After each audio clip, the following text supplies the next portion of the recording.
All right, guys, tacticalrab back again today. Hope you're all doing well and enjoying your day so far. Welcome back to the Major One interview series. Today, I'm joined by Pred of the Seattle Surge. It's just a fantastic time. The Major's coming up in just a couple of days' time when you guys are watching this. Pred from Seattle, brand new player to the league. How are you doing, sir? The apartment's looking pretty nice. No, I'm doing good, man. About to scrim soon, so just getting back into the rhythm. So yeah, I'm good. I'm feeling good, man. Yeah, well, congratulations and welcome to the league. It's been, I think, a long time coming for you. It's also great to see like a rookie like yourself come in, a bit of pizzazz, bit of swagger. You've been doing well on the stream. I mean, I think it's been a long time coming because a lot of people are worried, right, that when the veterans retire, what are we going to do? Where the personality? So Yeah, thankfully, there's a few good ones coming up. Drowser's a good one, yourself included into that, and I'm sure you'll be around the league for quite a long time. But I think what a lot of people would be interested to know is like, what's your background coming into Call of Duty? Because a lot of people have said like, yeah, you're playing football at a pretty respectable level down there in Australia. I mean, rumors of you like modeling and stuff like this. It's yeah. pretty cool. Yeah. Like how's your background been getting into COD? I'm sure a lot of people aren't familiar with your backstory. Yeah, so in Australia, I did a lot of stuff actually. So like COD was like one of my third priorities back in Australia. I had so I did soccer at a semi-professional level. I played that, took that very seriously. I used to train 5 times a week. I used to do like 2 training sessions a day. Like I used to take soccer very seriously. I used to study business at Good school. man. I went and studied business, finished my first year. I also did work. I sometimes did work, like let's just say training would get cancelled. I'd be like, you know what, I'm just gonna go work today. Then I'd go work with one of my friends. He owned like I don't know what you guys if you guys have that here. It's like a traffic control company. So Mhm. it's like one of those things. So I did that. And that modeling was like I did like went to like a few acting classes. Um, whilst I was at school, I did a few of these acting classes as well. Something that I was also interested in doing.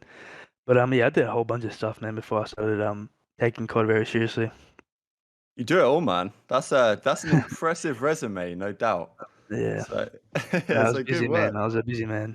I like to keep Yeah, busy. well, absolutely. That's the key. Seems like I don't know, busy, keep yourself, and what's going on. You also seem to Yeah, get the same amount done. No, I don't know. I find yeah, that yeah. No, 100%. You're just right. beautiful. So yeah, I mean, look, the team looked great at the kickoff. The new Seattle squad, interesting combination of players. People had their questions coming into the year. Really exciting start. Took down London, beat FaZe, beat New York, I believe, to make the grand finals. Didn't win the finals, but it is what it is. There's still time. Yeah, Not bad first event making the grand finals. It's a legitimate event as well. I think a lot of people look back on and say, look, it's a LAN, all 12 teams, not bad at all. How was that experience playing on main stage in the grand finals, in front of a crowd, in the league for the first time? Like it's kind of some people find it daunting, others seem to thrive under the pressure. Like, do you feel like the crowd elevated your play? Because of course, like you got to play OpTic winners round one of this upcoming major. That's when you're really going to be against it, right? The crowd's there in yeah, force, the home venue. You got to be ready. yeah. Nah, me personally, that's the reason why I play, to play in front of a crowd, to play in front of people. Like that is one of like the main reasons why I even compete at what I do. Like that is like the highest point of competing is when you get to do what you love doing at the highest level and the most important time in front of people. Like that for me is like the highlight of any sport to play. So for me, when I get there, when I got to the stage and when I was playing at that tournament, it was like a dream come true, really. So for me, I thrive under the pressure. I love it. I get more excited. I don't get nervous at all. I just want to keep playing. Like even when we finish the series, I just want to sit down and play another one. Like I just want to keep playing. That's how I feel. That's awesome, man. I mean, yeah. Well, if you make the grand finals, I guess it'll be a best of nine again, right? So I mean, Yeah, you just keep on yeah, going. Let's it's let's gonna let's be a go. Let's go for game nine. Let's throw this one, get a distance. yeah, Good stuff. I mean, so like your regular season started off very well. I mean, most people had you guys like after the kickoff coming into the regular season, pretty much top two in the game. There wasn't really another way to look at it, especially after the way things started off. Look, week three was a surprise to many people, getting 3-0 by Florida, 3-1 by Mm, London, in pretty comfortable in the respawns, especially in the London series. yeah, So after, of course, beating them in the kickoff. So Interesting week for you guys. I mean, look, rankings don't matter all that much at this type of tournament. Most people now have you like in the kind of sixth range or something like that. So it's been an interesting week. I mean, from your perspective, like from the team's perspective, like what do you think kind of went wrong a little bit in that week three, even though maybe there were kind of seeds of it, given the fact that you needed accuracy to do some miracles in the previous couple of series to get you over the line game five, round 11 against Toronto, Minnesota. And, you know, some people have been looking at like yourself and Sib, for example, statistically just unreal in the first few series, especially at the kickoff as well. And then in the series, you lose like, you know, stats inconsistencies, right? So, like, look, young team, new team, plenty of time to figure things out, but this is like a test, you know? Yeah, 100%. So like basically that week three for us personally, like as a team, we just got a bit what's like we just got a bit complacent, you know. So like for us, we just like, obviously as a new team, you come in and you feel like hot, you feel like you're winning, you feel like you're playing at a really good level. You get a bit complacent. Some like so like for us as a team, it was really like more of just like say for example something might have went wrong in a scrim. Instead of like sitting down and speaking about it, we just like brush it to the side and we just keep playing. We wouldn't really take it as serious as we did prior the kickoff, prior the first three league matches, stuff like that. Like we took our practice very seriously. So I feel like that was something that um kind of like just stayed around our team. So like we weren't taking stuff as serious as we should, and then bad tendencies started to crawl up. And when other teams are going to be wanting to win, other teams are going to be scrimming and taking things very seriously all the time. So for us, not being as on top of our stuff, and getting a bit complacent, and not taking practice as serious, it kind of did showcase our gameplay. I mean, if you go watch the map against, even though like there was a bit of confusion with the first map against Florida, how we like the map Yeah. ended and all that stuff. But when we played it the second time around, if anyone was to go and watch that map, and if you were to count how many times we rotated to a hard point, it'd be 1 out of 12. 1 out of 12 times we rotate. Like that is just a simple fundamental of Call of Duty that we weren't doing because of our bad tendencies that happens in practice. But I was happy and glad that that happened before the major, because lucky for us, we were 3-0 at the time, and we were secured winners bracket. I'm pretty sure. So I'm glad Okay. that we got to get to the winners bracket, lose and not get affected as badly. More of a wake up call, and then instead of losing in winners and losers in major, you know what I mean? So I'm glad that we got that learning lesson as a team, because we really haven't got that learning lesson yet. We only lost once and it was in the grand final. So like for us, it wasn't like we didn't really understand the process of losing and stuff like that. So I'm glad that we got to deal with it. But lately I feel like we're getting back in our old ways. So I'm happy with the team at the moment.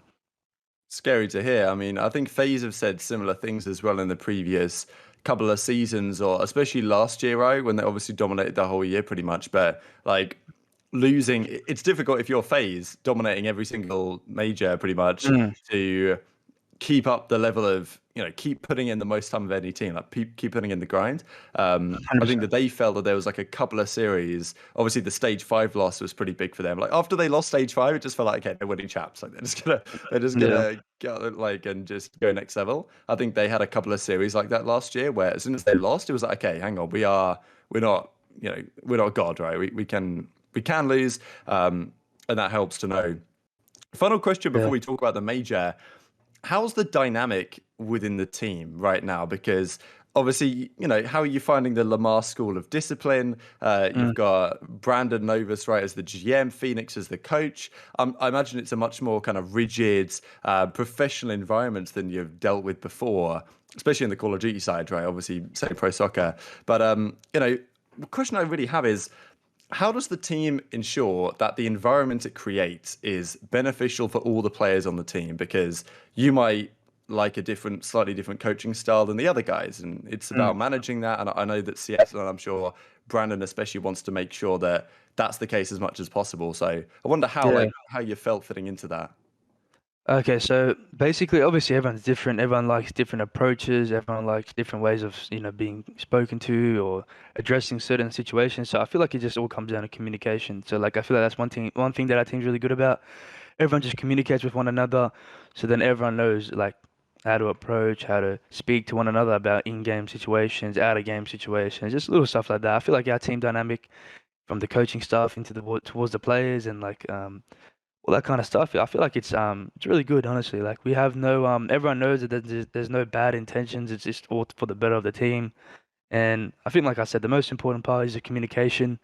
You want to communicate with your teammates. You want to make sure that everyone understands and that everyone's on the same page, sort of thing. And everyone knows it's coming from the best interest of the team. So I feel like that's something that we've been really focusing on when we have any of these conversations. So I feel like that's honestly for our team, it's really good, man. So uh, yeah, nah, we've done a really good job when it comes to Good work, Brandon. Shout out that one.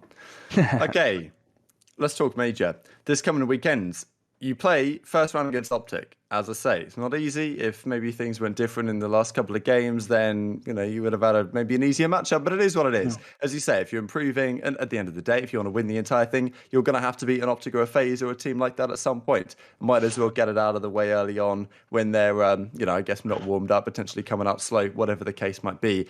How are you feeling about this game? Because I don't think you guys have played so far I don't think you guys have played so far. So yeah, are you feeling prepared? I mean, look, OpTic coming in on fire right now, but if anything, it could be kind of the opposite of what you just said, right? Where, okay, they're feeling really confident. It's almost like when they beat FaZe at the start of stage 5 last year, where they then after the season said, well, we kind of took our foot off the gas a little bit after that win because we thought we were, we were it, right? Didn't really work out. So who knows? You've got the crowd against you though, but as you say, like, if anything, that's just going to fire you up more. Going against OpTic, obviously that's going to be a fun game. Honestly, for me, I looked at that winners bracket and I feel like every team in there is all the same competitive wise. There's not much of a gap between many teams that winners bracket. If you sit there and look at it, like every game is a good game. So me personally, I'm excited. Get to verse OpTic, and I know obviously that's going to be the home crowd. I mean, I love that stuff, man. So for me, it's more of like I just can't wait. I honestly can't wait for the day that we play. So for me, I'm excited. The team's finally getting into like our old habits and our old ways, which is really good to see, man. Like I was honestly like really happy. So for me personally, playing OpTic's gonna be a fun time. When you grew up, like, when you were getting into watching COD or whatever? Because I know Mm, Lion Man was like a pretty big OpTic fan when he was younger, right? Like, mm. obviously he's from New Zealand, but doesn't really make any difference. But like, when you grew up, like, did you follow the OpTic guys, or like, or was it not necessarily a thing? I feel like it's a story a lot of us like are familiar with, really. Yeah, no, 100%. I mean, when I was like, I don't know, when Black Ops 2 was out, I don't know how old I was. I was very young, maybe like 12 or even younger, Yeah, yeah, or yeah. I was something like around that 13, I age. Yeah, guess. something Yeah. like that. Yeah, or 12, even younger 13. than yeah, even younger than 12 maybe. But when I started playing Black Ops 2 League play, I used to always watch the OpTic boys play the rank play, like the Road to Masters and stuff like that. Yeah, yeah, yeah. So I used to always I grew up watching them play like Black Ops 2 League play, and then I was like, you know what, I'm gonna play League play one day, and then I started playing League play, and I started just grinding and getting really. That's how I really got into competitive COD, by watching like the rank play videos on YouTube and the Road to Masters and stuff like that. So yeah, no, definitely did grow up around that. So yeah, no, it's pretty crazy to think that from watching back then to now, I'm gonna be playing them at a professional tournament. Like it's pretty crazy, but nah, it's good, man. I'm glad and blessed to be here. Yeah, well, best luck. I mean, I hope it works out. Second question: is there any particular team or player or anything you kind of relish the chance to beat this weekend? Of course, like you might not have had the chance to build up any particular beef or storylines, but there's a couple of teams you've lost to over the last week or so that maybe it'd be good to get revenge. Honestly, like I usually do have that one person or that one team, but I honestly don't. That's the thing. Like I wish I could give the answer because I love giving that answer, but I generally don't. Haven't like I've been here I'm so fresh in the league that I haven't really built that stigma of like I want to beat this person or I want to beat this team. Like I haven't really had that experience yet. So I mean, I'm sure if you ask me in a couple of weeks or in a couple of months, I'll definitely have an answer for you. But for now, I Gonna say, definitely yeah. don't. Yeah, we'll have For to now, I do this definitely again before champs, and then we'll see what you say then. That'll be a don't. good sign. Yeah, no, for sure, for sure. So the final one, I got some interesting responses to this so far, really. From your perspective, of course, everyone wants to win, right, at the end of the day. Hmm. But given where you were, especially in the last week, what for you and the team, and I know accuracy would say nothing else than number one, but for your perspective, what is like a good or acceptable result this event that you can go home with and say, we're satisfied with that? Are you built different in the way that like it's number one or bust, second's the first loser? Or are you like, look, if we come top three, that's, we can work with that, or, Interesting, I Yeah. thought. Different For people have different me, perspectives on this.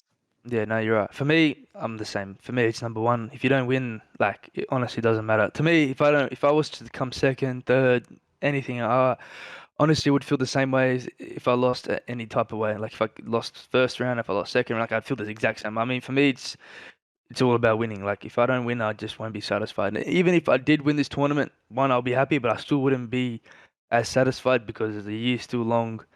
There's obviously other majors, there's going to be other champs. Like that's just the starting point. So for me, I'm someone that's not really doesn't get really satisfied personally. I don't get satisfied from winning until I win as much as I can in that season or stuff like that. So for me, if we don't win, yeah, that's definitely like how I feel. Just win or bust. The baller mindset, mate. Thank you Mm. very much for your time. Any words you'd like to say to the Seattle fans out there cheering the boys on this weekend? What I want to say to the Seattle fans, I can't wait to hope to see you guys out there. Obviously you guys are gonna have had a rough 2 years, so I hope that this major is gonna, I mean, hope we've given you guys hope and faith in our team, and I hope that you guys are gonna see them come to the major and see us play. Fantastic stuff. Thank you for your time. Thanks all for watching at home. Take care of yourselves, and we'll see you next time.